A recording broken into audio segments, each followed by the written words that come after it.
Hi guys, welcome to the latest webinar. My name's Maxwell. I'm a full-time business management student and I volunteer for SMA UK. I'm joined by Robert. If you'd like to introduce yourself.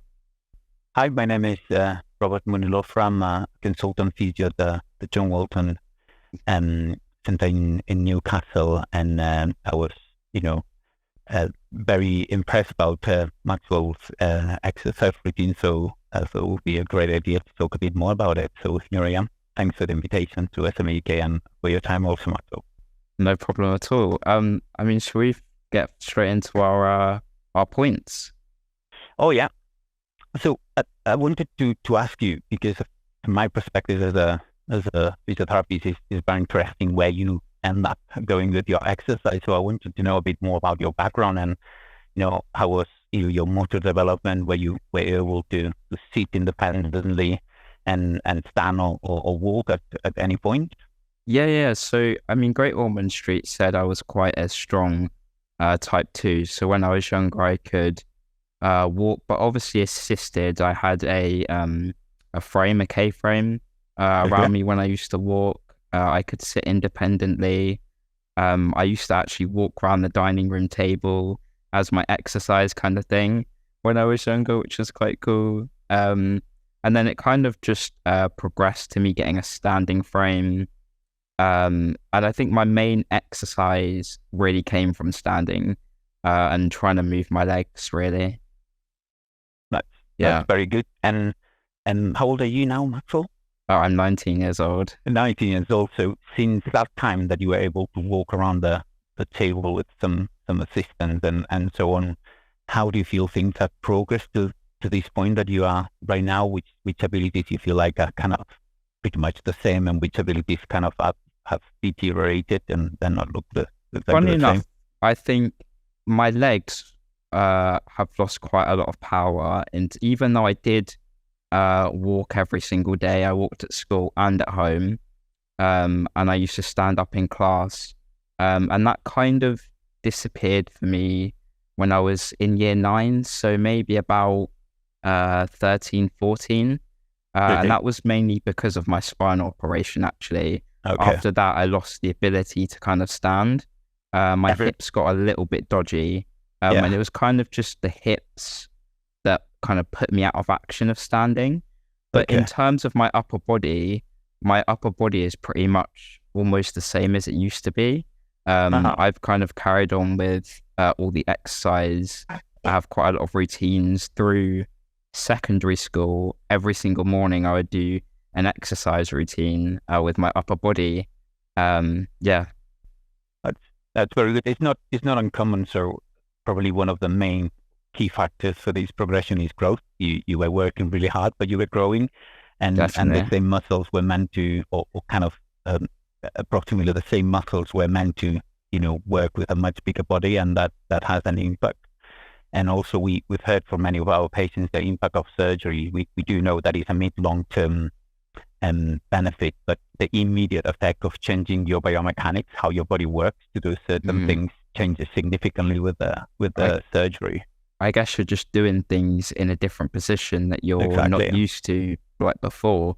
I guess I actually built back quite a lot of my strength, but there were little bits, like I think my neck was a big one.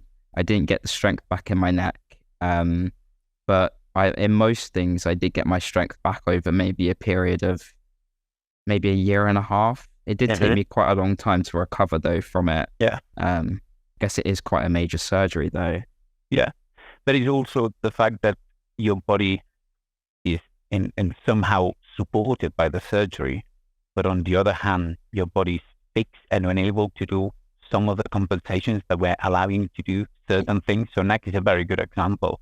Your neck was probably balanced and put in the right position by your whole spine, and the fact that big part of your spine was fixed now. You're just trying to do the same job with just the top bit of your spine, and that changes the rules of the game, and that's really what happened. Oh, definitely. But then on the other hand, I guess doing my exercise routines, I felt that I could breathe a lot better, so that helped because my lung capacity got like quite a lot bigger actually. Oh, that's And good. with Spinraza, it actually increased a little bit as well, which was quite nice. That's, So that's yeah. very good. Okay, so now just moving more into the exercise, Peter, I wanted to ask you how's been your kind of trajectory over these years, and starting from school. Were you able to do PE at school?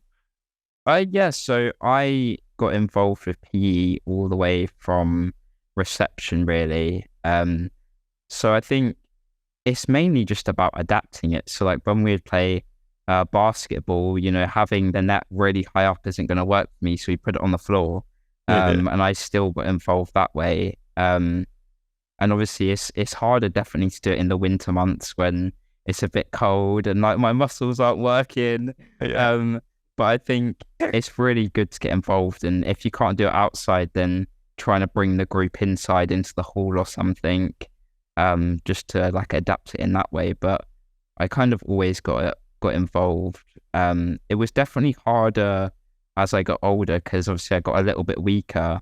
Mhm. But I think there's always ways you can adapt. And at one point when they were doing football, obviously I could, be the goalkeeper or something, but I chose to go to the school gym and actually do my own routine during PE. Okay. When they were doing like football and stuff like that. Obviously, I joined in if they were doing javelin or something like that. I used to get like a little ball out and throw it as far as I could or something like that. Oh, that's Um, very good. yeah. But other than that, I'd go to the gym. And there's quite a lot of like machines in there that we could adapt, like the rowing machine. We pulled it out as far as it could go, and then I'd like row just on the end of it. And yeah, a lot of weight training, dumbbells. I've got like, I think they're half a kilogram maybe. And I just do some like curls with those and things like that. Oh, that's very good. And what about outside of the school setup? Were you able to engage with any kind of physical activity outside after school clubs or any other activities? Yeah, so when I was maybe I think it was about year five, um, even though it wasn't such a sport, I used to do gardening club, and obviously I used to dig quite a lot of holes and things like that. So I used to always have quite a good workout from doing that. Haha. Um, and then I would say maybe when I was in year seven or eight, I joined a rifle club, and we adapted the way that my gun was positioned on a tripod, and then my arm was kind of waked up a little bit. But obviously I still had to take a little bit of the weight. So I was actually quite good at shooting.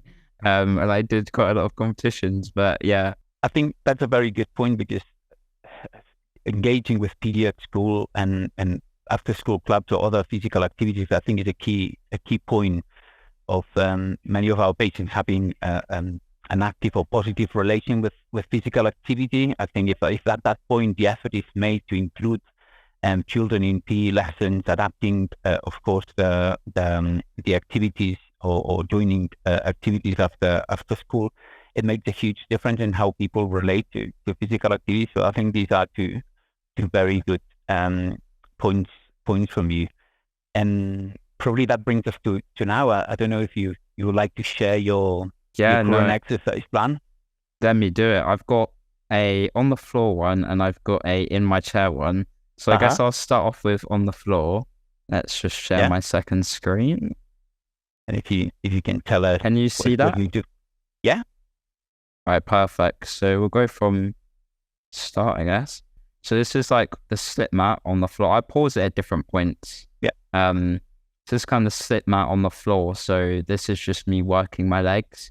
Without the slip mat, I can't really move my legs forwards and backwards. So it just helps them kind of slide backwards and forwards. And this I find really gets my heart going, especially when I pair it with my arms as well.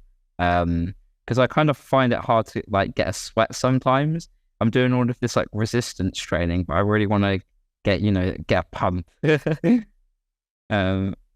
keep going. That's a very good point because I think it's one of the challenges, as you were saying, get kind of the endurance exercise and get your heartbeat going, and that's a very good point. Yeah, definitely. And this is just with a band, so a bit of resistance. I've got three different bands. I've kind of got a see-through one, I've got this yellow one, and then I've got a green one, and the green one is the hardest one. Got back in probably year 7 from my physiotherapist at the time, which is probably the best bit of equipment that I've ever got for exercising, really. Really like it. This is just bringing my knees in. So I guess with SMA, there's quite a lot of kind of hip issues over the years, especially with bringing my hips in, and my hips are dislocated. And so if I don't kind of strengthen them, they just kind of drift about all the time. So this is just trying to strengthen them and bring them in. And I find if I do this more often, then I get less hip pain as well. So this is just quite a good one. And then this is, yeah, go on. That's another very good point. Keeping certain joints active and as fit as you can keep them, that can help with pain. And hip is a very good example. Yeah, no, I think out of all of my joints, the hips are probably like one of the most important, not just for, like exercising or keeping moving, but just, if you're sitting down all the time, you've got to make sure that these joints are actually working properly, otherwise you're going to get pain. Yeah, so that's a big one. This is just the opposite direction this time, pushing outwards just to strengthen both sides. Now this is just to get my arms above my head. So I guess I'm working against gravity. So I kind of bring them together over my head, which I find really hard. This is like a really hard one for me. And then just back to the top. You don't really need anything for that. And then starfish, just get my arms moving up and down. Obviously, in my chair, I probably couldn't lift my arm that far straight out in front of me. So I guess this is like my version of it on the floor, just to make it easier, and so I can actually get those muscles moving. Yeah. And then this is above my head with a band. Yeah. That's another very good point, trying to find movements that you might struggle to do in certain positions, but and in certain other positions are much doable for you, and you can add that resistance to it. That's another very good point. Yeah, I guess like with exercise, like you find your own way of doing it in a way, which is something that I've definitely found. And this is just up in the air. So same thing, obviously. Let me just rewind that a little bit. Obviously in my chair, holding my arms straight out in front of me, it's going to be so hard, but laying down again, this just makes it way more doable. And actually now with Cassie, my carer, removes her hands, I can keep my arm up in the air for maybe like a second or two. But she's just really grabbing my elbow so my arm doesn't collapse here. Obviously you can have as much strength holding it up as you need for that one. But yeah, that's really my floor routine there. I've got very good. Thank you. Yeah, so I've got another one, which I think is this one. Should we go through this one too? In the chair? Might as well. Yeah, I think we're good. Yeah. So this is probably one of the best bit of equipment that I've ever brought, actually. This little hand bike. I love it, and you can get electric ones as well, which I didn't know about, which actually helps you turn them if you can't turn them all the way. I don't know, Robert, is it worth moving even if you're not doing it yourself that much, or? Definitely yes. And we can talk about that. I wanted you to go through the different exercise that you do, to give a bit of background explanation about different types of exercise. But yeah, moving has the benefit of pumping blood into your different muscles, moving your joints, warming up. That is definitely a benefit, but also getting your heart rate going. And if to do that movement, you physically have significant difficulties to do it, that kind of challenge your muscles, let's say a bit too much, having some assistance can make the movement much smoother and target more your heart rate. But definitely yes. Perfect. Yeah. So yeah, this has no electric. This is just me doing it, and obviously you can turn the bit on the top to change the kind of resistance. So yeah, that's just me doing it. I normally do it for maybe say 10 minutes, 20 minutes. And I find also if I kind of move my whole body as well, I'm moving my core as well. So that kind of helps. Exactly. Yeah. So these are the 3 bands that I was talking about earlier. Great little things they are. I won't tell you what the one on the left looks like, but we'll keep on going. So this is the rowing that I love doing. This is the harder band. So this is like really, obviously as I'm pulling back, I'm having to keep my core in my chair as well as pulling back my arms. So this one tires me out pretty quickly, I have to say. Anything in my core, it makes me turn a little bit red. And this is kind of upwards. I guess this is a type of bicep curl in a way.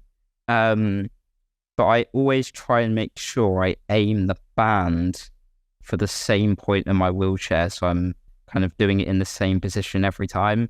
Because that's one thing that I've noticed, like, obviously when I went to the hospital and everything, don't cheat on exercises. You can cheat like really easily on exercises.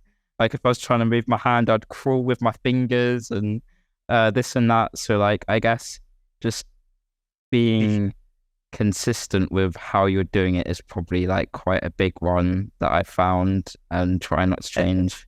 And also give you awareness of how hard it is for you, because if you keep changing the way you do the exercise, it's difficult to compare, or how am I doing, compared to, a couple of days ago or last week or two months ago. If you are consistent in the way you do it, it's also a good reference of how things are progressing. Yeah, 100%. I guess if I do it in a slightly different position, it might be way easier. But if I do it in another one, it might be harder. So as you said, it would just be really hard to gauge actually how I'm doing. Yeah. Let's go on. This one. So this is probably like one of the hardest ones. While I'm doing this, I'm trying to hold my elbow up off of my leg while pulling across my body. So it's kind of like my shoulder, and as I do the exercise, my elbow gets lower and lower and lower and lower. But I kind of just do it until eventually my arm's just like dragging along my leg. But yeah, this one definitely takes it out of me. But this is probably one of my favorite actually. That is a very good example of strengthening training and how performing one specific exercise can lead to specific fatigue for certain muscles, and then your performance kind of gets worse and worse and worse. Yeah. It's not that you're cheating; it's that you worn out your muscles, which is a very good thing. And then it's the time, okay, well, I'm done, and that compensation or that adaptation to the exercise might come at repetition 5 one day, at repetition 10 the other day, or 12, and that's a good reference. It's really, really good work. Well done. Yeah, thank you. Yeah, no, that one is definitely what takes out of me the most. This one is, I guess, like when I'm doing all of my exercises, sometimes I forget about the weakest part of me, which is actually my wrists. Because obviously my grip is fine, but just that holding my wrist up is quite a hard thing to do. So this is just kind of pulling out, and obviously I could pull it out a lot further, but it's about keeping my wrists up at the same time, which I find really, really hard. So yeah, this one is just pulling straight down. One of my favorite ones, working with the gravity. And then a little bit of punching at the end. I do like punching, boxing, because you got to keep your arm up at the same time, and you can make it fun. Like I think you've got to make exercise fun sometimes. And my arm's like left, right. It makes it fun and enjoyable. And as you said earlier, like with getting involved with like PE and stuff, you got to make it fun. You've got to make those memories excitable. So yeah. That's the end of my video. Well, that's very good. I think, and just to give a bit of background on how we normally approach the subject of exercise. So we can recommend exercise for 3 reasons. One is to regain or maintain the mobility of joints and muscles. These we normally target it with stretches. We've seen a few examples of you stretching, and this requires a frequency of, probably daily stretches, and often, and with SMA, the presence of contractures, we need stretches, but also the use of splints that will bring the joints at the desirable position for a certain amount of time. The second type of exercise that we talk about is strengthening exercise. And in here, the idea is to try to keep the muscles as strong as possible. And this type of exercise requires to do a certain activity for a number of limited repetitions that brings you to trigger fatigue. Ideally, we would like to be in between, 10, 12, even 15 repetitions to be on the safe side. Is all right to go to 8, etc. And we've seen many examples using resisting bands, but the idea of this is to do a limited number of repetitions. You're not really working much on strength if you're able to do 100 repetitions. There's different types, but in general terms, the idea is this one. And then the third type is endurance, being able to do a certain activity for a prolonged period of time. And here the target is your heart rate and your breathing. And again, we've seen many examples.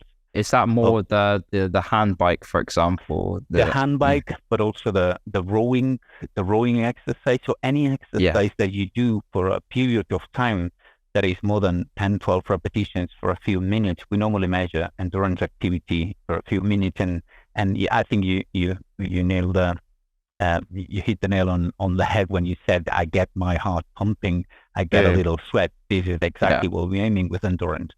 Every single type of exercise will have a bit of each of the three types, but we talk about exercise targeting mainly one subtype of exercise. The main one.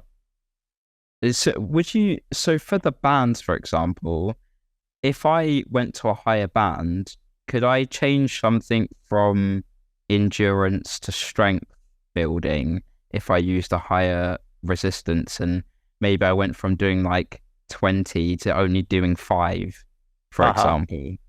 So the lower you go in repetition, the more specifically you target strength. It's not a let's say a direct rule, but the concept is that the lower you go in repetitions, the more you target strength. The longer you go in repetitions, especially when it gets to I'd be able to do this for 5 minutes, you're kind of falling more on the endurance side.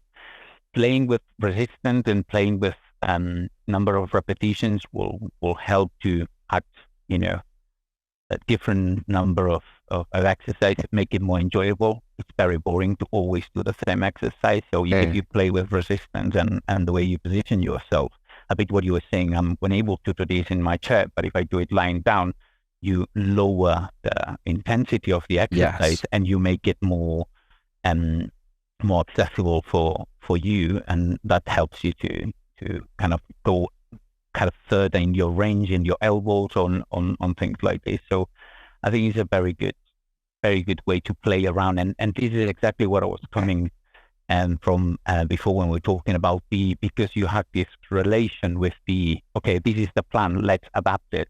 This is what exercise is about. Especially coming from people with some kind of limitations and their mobility. This is the exercise. This is what I would like to do. Let's adapt it and do it in my own way. I think there are many things that you were doing in your exercise plans that are really, really good. Yeah, thank you. I guess you can there's so many different things. I didn't realize they did dumbbells that were so light, or I didn't even realize about the TheraBands until a couple of years ago. So I think there is actually quite a lot of different equipment that is out there for people, but sometimes they just don't realize it as well. Exactly. I think the rubber bands there and the elastic bands are a great resource. They are accessible. You can find them in some of these big supermarkets. Even you don't have to go to a specialized place. And another thing that I think is really, really good about your exercise plan is there's a lot of the exercise that you do that have a direct translation in the benefit for activities that you do. The biceps curls, bringing your hand to your mouth, eating or a cup, eating, drinking, scratching your hair, and we do hundreds of actions hand to mouth every day. So working in exercise that have a direct implication or direct benefit on some of these activities is definitely a good thing to do. Pulling across, you don't realize, but pulling across and pushing forward and the reach has many implications when you work on your desk, reaching for things. Yeah. And the idea is that the exercise, especially in the context of SMAs, we want exercise to help you do what you're currently doing and make it easier.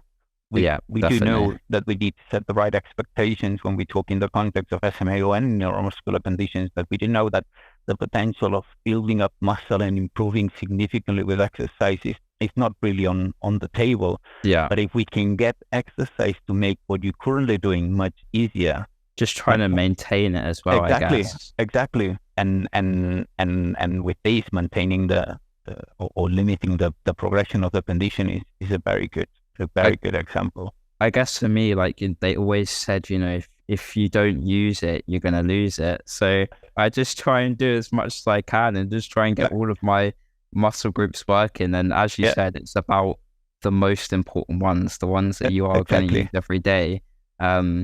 Otherwise, I guess it wouldn't be pointless, the exercise, but at the same time, you want it to actually impact your life. Exactly. So no point in doing it without your life. I actually, funny enough, I actually have a video of some stretches for my hands. I don't know if I should play that one as well, because obviously after my exercise, or before actually, I find if I stretch, it makes exercising easier because I have a bigger range sometimes. That's absolutely true. And I think this is something to understand about stretches. When we stretch, not only people living with SMA, anybody, when we stretch, the muscles, tendons, and all the soft tissues behave like a rubber band. You warm them up, and they are more easily stretchable to a desirable range. That makes that range, if my elbow goes up to here, that makes that end range that is a bit tight when you call, let's say, more available when you warm up. And this is a very good example where you're saying I stretch first, so my arms and my hands feel more, free to move, and then I do my exercises. And that is a perfect time. And then to combine it, if we're talking about legs or ankles specifically, to combine it then with the use of the splints, because if that warm-up effect, that then potentially using the splints will feel much easier and much more comfortable. And then the prolonged stretch that the splints will give you will do the desirable effect in protecting your joints. 100%. I think when I stretch my legs, obviously, I think if I didn't stretch my legs compared to when I stretch my legs, my workout is way better because I can extend my leg a lot further and then bring it back in. And so that's a lot more energy for me to use. So yeah, it just makes it a lot better. And I luckily with the stretching, I actually have these I don't know if you've seen them before, but they're like nighttime splints with a little spring on them, and they kind of stretch my legs throughout the night. So I don't really need to do too much of it in the daytime. That's very good. And that brings you back to the point of, the different types of exercise. If you do the stretches, let's say that every repetition that you do for your strengthening exercise contributes a bit to the stretches, if that makes sense. If your strengthening exercise has a more limited range, not much contribution on the range. So it's really good to combine them all and get the most out of each single repetition that you do. Perfect. Let me share my screen again just to show you this. I think it's this one.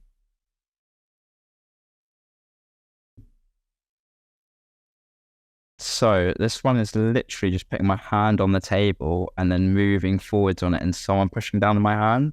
So this stretches all the way through kind of the back of, let me go back to that, the back of my hand here. And I really feel it through all of my fingers. And even down my arm as well, if I straighten my arm properly. So this one, especially for gripping, anything like that, my hands just feel awake afterwards, I guess. That's a very good adjective to describe what stretches can do. Just fast forward. This one, I do a little bit of a rotate. It's just going down my arm, and obviously, as you can see here, the stretch before kind of leads on to this one, because when I twist my arm, my fingers then contract. So like I've got to do both exercise stretches to really make this one work properly. And that's another one that I do before it. And this is just another kind of angle of that one. Another one. This is So this is with the fingers involved. So I get them sandwiched in between just to keep them straight, and then to roll over. But yeah, no, I love doing these. It just, the relief afterwards as well just feels so good. Yeah. That's very good. So I really like the word awaking your joints with the stretches. I'll take that. I'll take that. So this kind of leads to my next point, something that I wanted to discuss with you, I think right now, but also over the years, how exercise has made you feel whilst you're doing it, but also afterwards. What do you get out of exercise? I guess for me, it links to everything. After I've done it, I just feel so much more awake. I guess on the mental health side of it, it makes me just feel good about myself as well. That I'm making a real difference, or trying to make a difference to how my strength is, how I feel. And I think a big one is also maintaining my weight as well, because with SMA, like, it can be really hard to maintain your weight sometimes. So just getting active, doing this and that, it just really all helps to kind of have that mental clarity in a way. And then I guess stretching and exercising just makes me able to be more confident when I'm doing certain activities, just like eating, for example.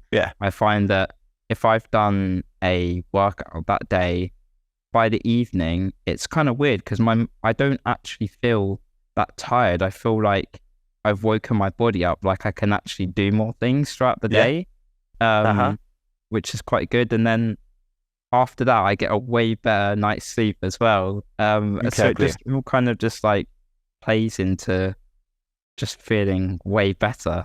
But yeah, it's even if I don't do it every day, even if it's 3 times a week, it's still, I think anything that you do is a good thing. Absolutely. Yeah. And I think that describes a very healthy relationship with exercise. For all the points that you made, the benefits of feeling your body more awake, let's say the immediate benefit of feeling your body more awake and more recharged, sort of sick, but also from the mental health perspective, being able to balance. We talk often about mental fatigue and physical fatigue. You are mentally exhausted, but you have a lot of energy in your body, and your mind struggles to go to rest at night, and there's a lot of thoughts, a lot of things that are going on your head, work, school, whatever it is. Because your body is not physically tired, it's difficult to pair them up and just shut down to go to sleep. So exercise at times is that effort to kind of shut down your head, your mind, and focus on your body, and then pair them up, and then okay, now I'm in peace. Let's say I'll go to sleep, and that's another very, very good example. And also what you said about having a direct impact on your daily life activities, feeling that what you normally do feels easier because of the exercise. So that's really good. I guess something that I wanted to say as well was just, I guess when you're older, obviously I'm 19 now, I feel the benefits in that way. But obviously when I was a child, I didn't always want to do my exercise. Thank you for this. Thank you, Maxwell. Thank you. And so in a way, I think it's good. Yeah, you have a different relationship with exercise, I feel like, as you get older. And I think my parents tried to make it as fun as possible, I guess, when I was doing exercise when I was younger. And I think a big one, I'm not gonna, I won't take all the credit, but when I was younger, I used to, the console, the Wii. yeah. So using the Wii Sports and stuff like that. And I went back to Great Ormond Street, and my mum said, Maxwell's doing 4 hours a day of baseball on the Wii, and then suddenly there was so many Wii's in Great Ormond Street, you could imagine. So I'm gonna take the credit on that one, but No, but it's a very good example of something that you were touching on before, how important it is to make exercise enjoyable and make it fun. And the younger the athlete is, the more important it is.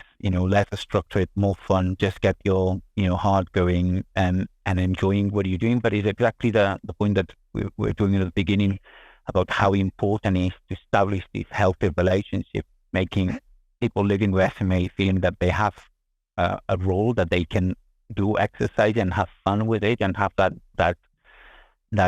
capacity to engage and enjoy it. I think that's a big part of it, and your videos and your kind of the life story that you just told us is a good example of it, and how much, let's say, children see differently exercise from parents. It's definitely worth the investment, and if you can create this relation with exercise with your kids, I think that the chances of becoming a young adult like you are, and in the way you are and relate to exercise, are much more likely. Yeah, I appreciate what you said. Thank you. But I guess there's probably will be parents watching this, and it'll probably mainly be parents. And I would say, obviously, me back then, obviously not wanting to do exercise, I guess in a way it's really important to get your child doing it. And I, looking back at my parents, I just kind of thank them for everything they did, because, not only does it make me feel better, but obviously I'm probably now stronger than I would have been if I didn't do anything at all. So I guess my quality of life now is better because my parents made me do it. So yeah.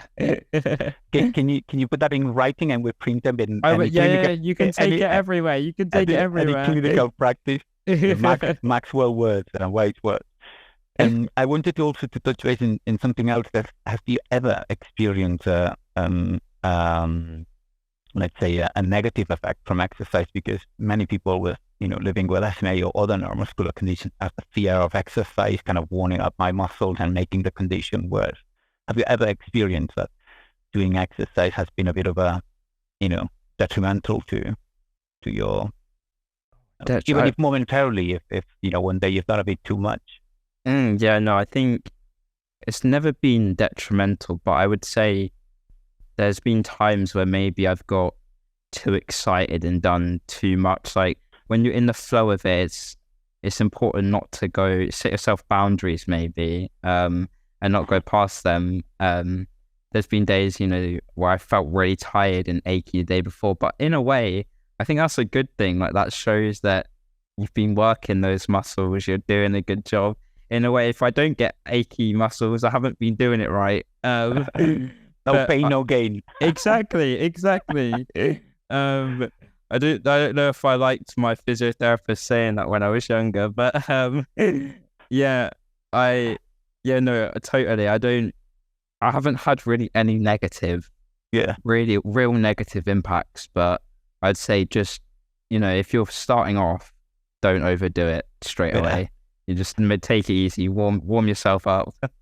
I think you're absolutely right, and this fear comes from old-fashioned advice that was given at the beginning, because the rationale behind it is absolutely understandable. You have a problem that affects a condition that affects your muscle fibers or motor neurons or whatever. By doing more, you might damage it, but there's increasing bodies of evidence that proves that is completely the wrong advice. And I like your example of your muscle feeling sore the day after and so on.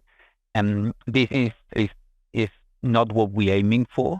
And this is something that ideally we don't want to happen in a regular basis. But there's absolutely nothing wrong in happening once or twice, even a month, I would say. because it's a sign a bit what you're saying, that you work on your muscles and they've done a bit too much. If you do exercise, let's say I exercise on a Friday for whichever reason. I only exercise on a Friday, and Saturday I'm just flat and I can't do much. That's not a healthy relation with exercise. We want to spread it and make it a bit what you're saying. I feel like my muscles are tired, that they actually feel recovered. It's all right, I would say, to feel your muscles, but still able to do what you would normally do. And if you preserve those principles in your relation with exercise, there's absolutely no chance that you will make your condition worse, and the immediate benefits on your muscles, but also on your mental health and energy levels and fatigue are very well explained by yourself and your personal experience. So. Yeah, definitely. What you were saying actually about doing too much and then the next day just being completely out of it. I think when I was younger, I think as I was just getting bigger and bigger, I definitely felt that. And because I would always join in with PE, I'd try and keep up with everybody else. And eventually you get to that point where it's like, actually, I can't keep up every single day doing this like physical exercise. So, I'd come back and I think I wouldn't eat my dinner because I'd be too tired to eat it. And that's when it got to the point where, don't stop, just relax. So I definitely see it on that one. Just don't take it too far, because then it can have detrimental impact on maybe like, you're not eating enough, you're losing weight. And I think that's like a big thing with SMA, like eating, can be hard. So if you're tired, your neck's tired, your arms are tired, you're not going to be able to eat as well. So yeah. Exactly. And also it's important to listen to your body more than me or any other professionals. Listen to your body. If your body is not coping well with that exercise plan, it's time to rethink about it. Go back to your specialist and discuss what you're currently doing. What can you change? If you don't find your own way, I did what we were saying before about changing the resistance or the position, what you do, the exercises that can decrease the intensity of the exercise. If you can't find your way to adapt it and make it more doable for you, just go back to a specialist and discuss this. Because that should be the exception. I don't think it's the regular thing. But to clear out any fears from parents or patients living with SMA or other neuromuscular conditions, if you have that in mind, I should feel recovered the day after, and that's absolutely fine. Go for it. Yeah, and I think, as you said, go back to your specialist and find another way. Like my specialist made like a whole action plan of my exercise routine. So I think they're always willing to help and put something together. So yeah. Yeah, definitely. Well, definitely. That's everything I really wanted to talk about. Anything that you wanted to add, or? No, I think as a physiotherapist, we often encourage people to do exercise, and it's difficult because there's many if you look at the figures of the general population without living with SMA or anything, exposure to exercise is very limited. So there's many challenges. We all have busy lives and busy schedules, and it's difficult to find time to exercise. But having examples like you, that there's a very positive and healthy relationship with exercise, are very encouraging, and I hope many people can take the example from you. I think you've done a great job, and whoever's been looking after you, from parents, physiotherapists, and all the rest of the professionals, have done a really good job. So hats off to them. Yeah. And if anybody has any further questions, you can go to your specialist. I'm more than happy to be contacted. But thank you very much for your example, and thanks for giving me the opportunity to have a chat around it. Yeah, thank you. It's been amazing. Thank you so much for coming on and just adding so much information. I think it's really important. And yeah, as you said, people can contact you. So yeah, well, that will be linked below or on the page that this is uploaded to. So yeah, perfect. Yep. Thank you for watching, everybody. Thanks, everyone. Bye.